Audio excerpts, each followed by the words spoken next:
So every so often, some of my single buddies, when they're either visiting the United States or many of them are still living in the United States, every once in a while, they'll send me a screenshot of what their available choices are in the USA on the dating sites. So they send me screenshots of these profile bios as they're scanning through what they're quote unquote allowed to date because they are age appropriate. So we're talking about men in their 50s, mid 50s, getting results in the dating sites in the USA for women who are also in their 50s. And if they're really lucky, they get to date a woman who's maybe 45 or 48. And sitting here in the Philippines, knowing that, I have a wonderful, beautiful wife, knowing that I am on any given island surrounded by beautiful, available, wonderful women for any single guy to date. And then I get these pictures in my inbox. It's somewhere between a horror show and a comedy parody. I look at these images and I just think to myself, is this real life? So what are some of the choices? And what I'm about to share with you is painfully obvious to you already, to many of you. But there's a reason I want to begin at this premise, because afterwards we're going to look at what can be done about it. What are the options? So what are the choices, first of all? And this applies in Canada, the UK, Australia, but I'm going to focus on USA because most of my buddies are from the USA and they send me these dating profile pictures. To categorize them, a lot of the profile pics that they'll send say something like this. You've got some woman who is claiming to be 50. She looks more like late 60s. Definitely, the years have not been kind to her. She is worn out, and she is unabashedly standing there in her photo image, which, let's all face it, if we're going to be on a dating site, we would put our best photo there. Well, these women aren't even trying. Many times aren't even smiling in their photo, but they stand there like a mugshot with pick your color of hair, blue, green, yellow, rainbow. They've got piercings, and we're talking about 50-year-old women. They've got tattoos, but that's not even the worst of it. That's just the appetizer. Now you look at their bio, and it's a list of demands. You would think that they were presenting to you some sort of attractive option you wanted, because in their list of demands on their bio, it says, I am an empowered woman. I need a man who can respect that I am the queen bee. Do not contact me if you are playing games, if you are not at least 6 foot tall, if you do not have at least a 6-figure income, if you don't have 6-pack abs, do not bother contacting me. You must own your own house. You must have at least 2 nice cars. I mean, have these women, is there like not a mirror anywhere in their home? Do they not realize that they're basically handing out a plate of rotted fruit and they expect $500 a plate for that? Because that's really what this boils down to. But that's not all. They come in tow with anywhere from 2 to 3, maybe 4 kids from different men. And they expect you to take on all the responsibility for these kids, but you can't discipline them. You can give these kids money, but you can't tell them anything the way a father would. So that's one choice that I see in some of these. Now, that is pretty easy to turn away. I mean, a man has to be in a real desperate state of mind to hit the contact button and say, oh, can I have the privilege of taking you to a steak dinner and drinks and blow $80 or more on a date for the pleasure of being with you? I mean, you got to be really kind of messed up in the head, just out of options to hit that contact button. But there is another choice, another list of profiles available out there that almost seems too good to be true. It's more the opposite. And you've got this really hot, attractive, say 35-year-old. who is quote unquote looking for a sugar daddy. Now, at least she's honest enough about that. So at least you know up front, like walking into a legal brothel outside of Vegas, this is going to cost you a lot of money to spend time with this woman. So she's looking for a sugar daddy and she's looking pretty good. And maybe you met with her and you found that she scores really high on personality. But then when you really start getting to analyzing it, it's not that she's an intriguing, engaging, intelligent woman. What you found cute about her is that she's kind of helpless. I mean, when you really keep boiling it down, it's what you might consider childlike. In other words, she seems like just sort of like unable to take care of herself. She's a 35-year-old woman, but she knows how to push those buttons in men because men love to solve problems. So what does she do? She starts presenting you with her problems. And it might be something simple at first. Oh, I don't know how to fix my plumbing. Does she want to spend her hard-earned money, if she earns any money, on a plumber? No. She tells you, well, you're a man. You know how to do these things. I'm a girl. I don't know how. And next thing you know, she's got, basically dumbasses coming to her house and they're fixing. I knew one of these women. Okay. I won't tell you where I know her from, but I knew her when I was living in California. Now, she didn't look bad for being in her late 40s, but she had a quote unquote boyfriend who was younger than her. He was like 26 and he was a carpenter. That was his trade. And she had this old house that she could barely hang on to. And her plan was to fix it up and sell it and have some cash on hand. Because meanwhile, she was working as a beautician, really not making much money, not even working 40 hours a week. So that was her plan. Her dad had left her this home, but it needed a lot of repairs. So she starts dating this guy who's a carpenter, floods him with a whole lot of girly personality, and she would contact me almost daily and tell me every detail of what was going on. And I had known her for about 10 years. We were never involved, but again, we were just old friends. And so she's detailing to me, oh, the guy, he came over and the floorboards needed to be pulled. So he pulled them, he went down, he repaired them.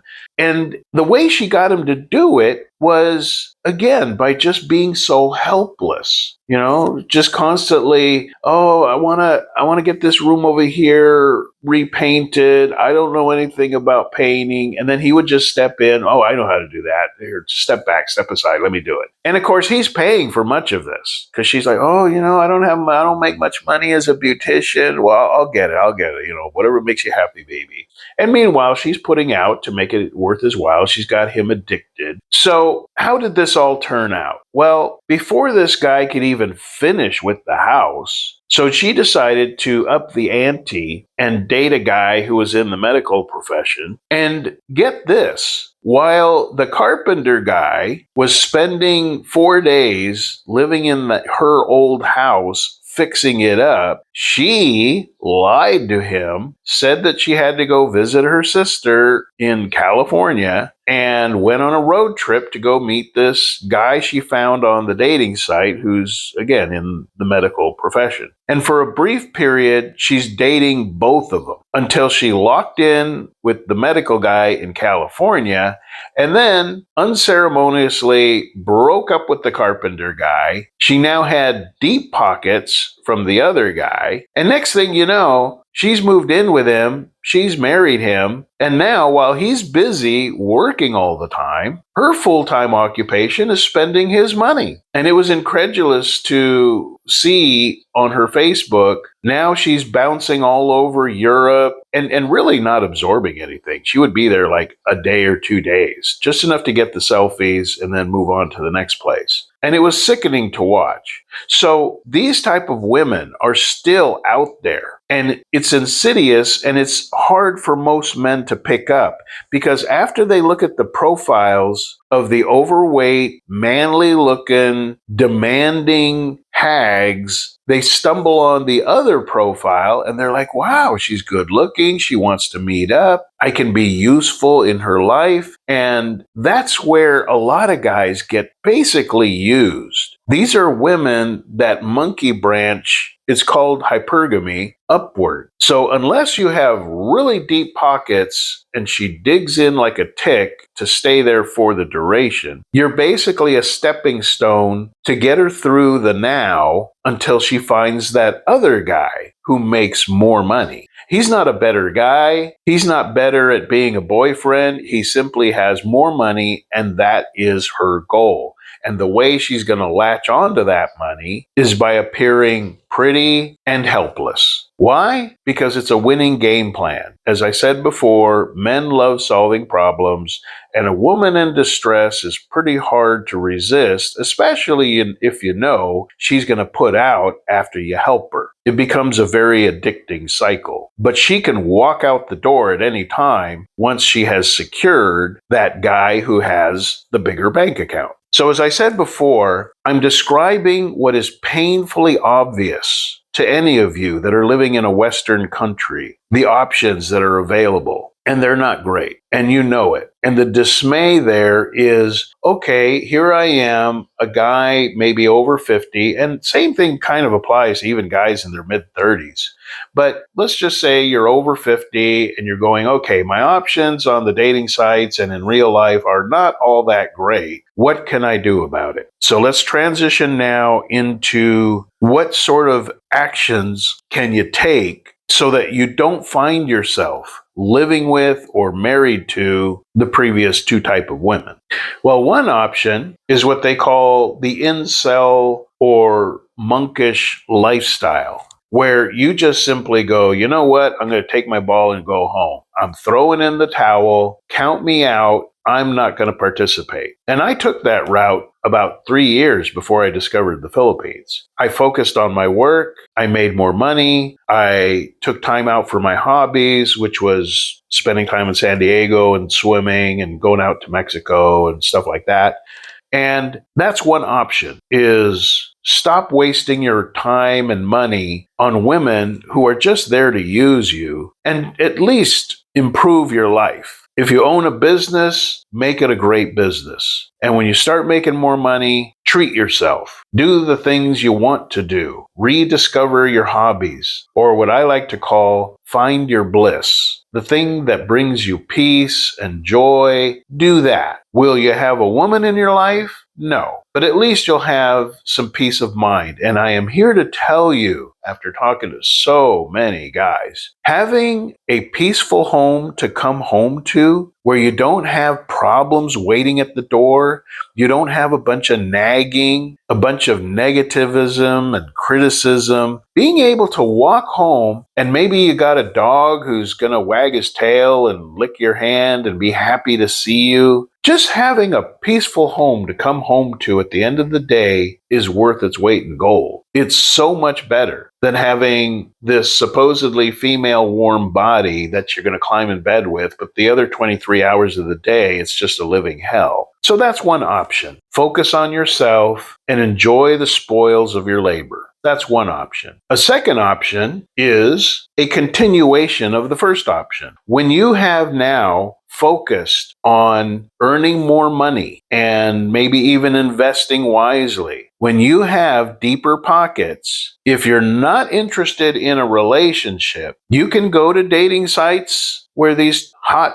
20-year-old girls, yeah, they'll spend the weekend at your place, but you're going to pay a bunch of money for it. You can call it dating. You can call it solicitation, prostitution. You can call it sugar daddy, sugar baby. You can call it what you want, but basically it's what we all know as pay to play. The women come into your life for 24, 48 hours, maybe only 8 hours, maybe only 4 hours. But basically, they're going to come in, perform a service, you're going to pretend that you like each other, and then she gets paid, and then she leaves. So that's, again, another option. I don't recommend it. You got STDs to worry about, unplanned pregnancies. You've got women that are going to scope out your place. Next thing you know, 2 weeks later, you're getting robbed by her boyfriend or whatever. There's a lot of sketchy behavior with any woman that is willing to engage in this kind of lifestyle. Because remember, you're just the guy she's with that weekend. You don't know how many other guys she's been with that week. So keep that in mind. Now, another option is, again, continuation of the first option. You work on yourself, you earn more money, and then you treat yourself to some travel. Now, as you know, looking at my channel, I highly recommend the Philippines if what you want to do is be in a foreign land that speaks English and you can easily date women that you find attractive. Younger women, women your age, doesn't matter. Women in their 20s will be glad to meet you up for some coffee, go on a date, do a dinner date, spend the weekend, travel with you to a resort. And yes, many of these can turn into a real relationship, a good marriage. Now, you have to navigate all that, and you can find yourself like so many other men over 50. Men in the comments will often write, marrying a Filipina was the best decision I ever made. Now, there's also other guys who write, marrying a Filipina was the worst decision I ever made. Again, your mileage may vary. Some guys, they know when to walk out the door. Other guys, they double down and marry the problem. And you may only be able to do this on a part-time basis because you need to continue to run your business in your country. So what this may look like is you work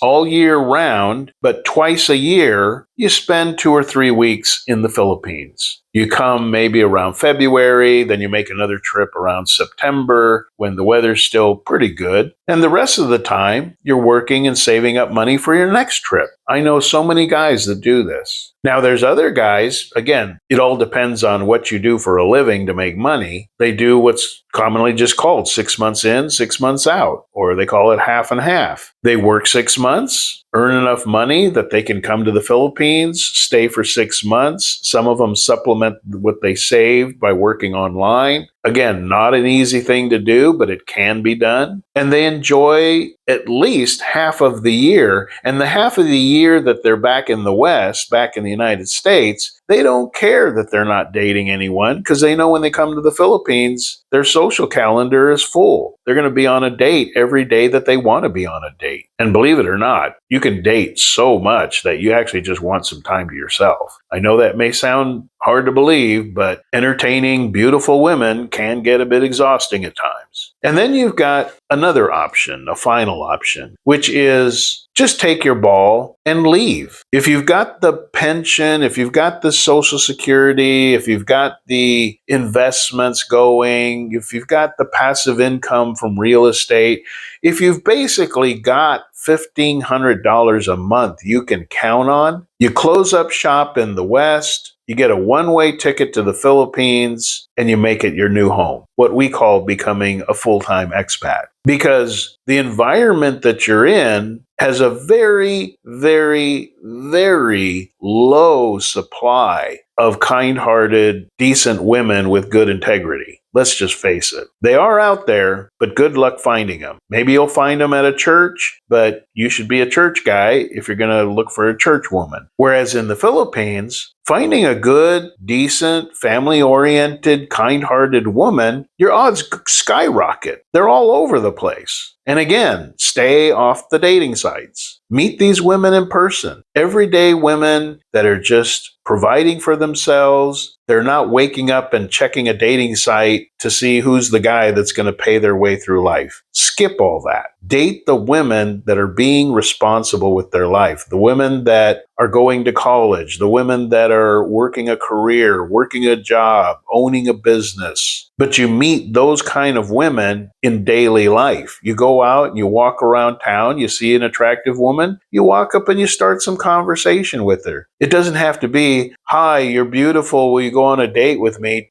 Again, don't be that stupid, but just build a friendship. Get a contact number. Talk to her, invite her to coffee, invite her to dinner, get the ball rolling. But meet and find these women in daily life the old-fashioned way. And I'm telling you, this is how I know so many men who are among the group that say, wow, getting together with a Filipino woman, I have never felt so appreciated, so respected, so looked up to, so loved. These are the guys that find what they're looking for. So I leave it up to you. You know what kind of a circus you're living in. If you want some angry, far left liberal feminist hag, well, there's plenty of them to be had. And all I can say is just, God help you. It's going to be horrible. Same thing with these demanding princesses, sugar babies, helpless, needing a man, basically trapping him into providing for her and bleeding out his assets. That's not so great a choice either. Living alone, hey, at least you got your peace and quiet. A lot of guys are okay with that.